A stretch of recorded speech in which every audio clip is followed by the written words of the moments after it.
ایران کا آبنہ ہرمز میں امریکی جہاز پر حملہ۔ ایرانی خبر ایجنسی کے مطابق آبنہ ہرمز میں امریکی جہاز کو 2 میزائلوں سے نشانہ بنایا گیا۔ ایرانی وارننگ نظر انداز کرنے والے امریکی جہاز پر حملہ کیا گیا ہے۔ ذرائع کے مطابق حملے کے بعد امریکی جہاز نے اپنا سفر روک دیا۔ امریکی جہاز پسپائی اختیار کرنے اور علاقے سے بھاگنے پر مجبور ہو گیا۔ ایران نے اعلان کیا تھا کہ آبنہ ہرمز سے کوئی بھی بغیر اجازت نہیں گزر سکتا۔ ایران کا کہنا ہے ہدایات نظر انداز کرنے والے کو جہاز کو فوج فیصلہ کن جواب دے گی۔ صدر ڈونلڈ ٹرمپ نے کہا ہے کہ ایران کو جوہری ہتھیار حاصل نہیں ہونے کرنے دیں گے۔ ہم نے ایران کی فوجی طاقت کو تباہ کر دیا ہے۔ امریکی فوج بہت اچھا کام کر رہی ہے۔ ایران کے پاس کوئی بحریہ، فضائیہ اور ریڈار نہیں بچا۔ ٹرمپ نے امید ظاہر کی ہے کہ ایران جنگ ختم ہونے کے بعد تیل کی قیمتیں نیچے آئیں گی۔ مزید کہا کہ مجھے جنگیں پسند نہیں، ایران کے ساتھ جنگ کی حمایت نہیں کرتا۔ چینی صدر سے ملاقات کا منتظر ہوں۔ چین کا دورہ انتہائی اہم ہوگا۔ ایران کے وزیر خارجہ عباس عراقچی نے ایکس پوسٹ پر کرتے ہوئے کہا ہے کہ آبنہ ہرمز میں پیش آنے والے واقعات یہ واضح کرتے ہیں کہ اس سیاسی بحران کا کوئی فوجی حل نہیں ہو سکتا۔ پاکستان کی کوششوں سے جاری مذاکرات میں پیش رفت ہو رہی ہے۔ اس لیے امریکہ کو چاہیے کہ وہ ایسے عناصر سے محتاط رہے جو اسے دوبارہ کسی پیچیدہ صورتحال میں دھکیلنا چاہتے ہوں۔ اسی طرح متحدہ عرب امارات کو بھی اس معاملے میں احتیاط برتنی چاہیے۔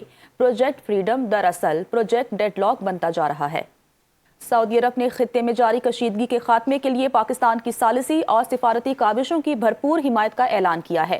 سعودی وزارت خارجہ کی جانب سے جاری بیان میں تمام فریقین سے تحمل کا مظاہرہ کرنے اور کشیدگی کم کرنے کا مطالبہ کیا گیا ہے۔ بیان میں زور دیا گیا ہے کہ علاقائی تنازعات کا حل صرف سیاسی مذاکرات میں ہے، کیونکہ مزید کشیدگی نہ صرف خطے بلکہ عالمی امن اور استحکام کے لیے بھی خطرہ بن سکتی ہے۔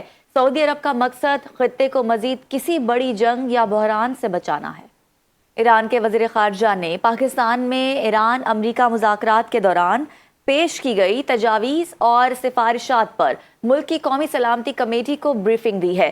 وزیر خارجہ عباس عراقچی نے اجلاس میں خطے میں جاری جنگ کے خاتمے کی کوششوں اور حالیہ پیش رفت سے متعلق بھی اراکین کو آگاہ کیا۔ ایرانی وزارت خارجہ کے بیان کے مطابق پارلیمان کی قومی سلامتی اور خارجہ پالیسی کمیٹی نے ان مذاکرات پر تحفظات کا اظہار کیا ہے اور کہا ہے کہ کسی بھی بات چیت میں ایران کے قومی مفادات کو اولین ترجیح دی جانی چاہیے۔ ایرانی پاسداران انقلاب کے نائب پولیٹیکل آفیسر نے امریکہ کو سخت وارننگ دیتے ہوئے کہا ہے کہ آبنہ ہرمز میں کسی بھی قسم کی مداخلت کا دندان شکن جواب دیا جائے گا۔ ایرانی خبر رساں ادارے سے گفتگو کرتے ہوئے انہوں نے کہا کہ صدر ٹرمپ آبنہ ہرمز کو کھولنے کے لیے ایران پر دباؤ ڈال رہے ہیں، لیکن ان کی تمام کوششیں ناکام ہو چکی ہیں۔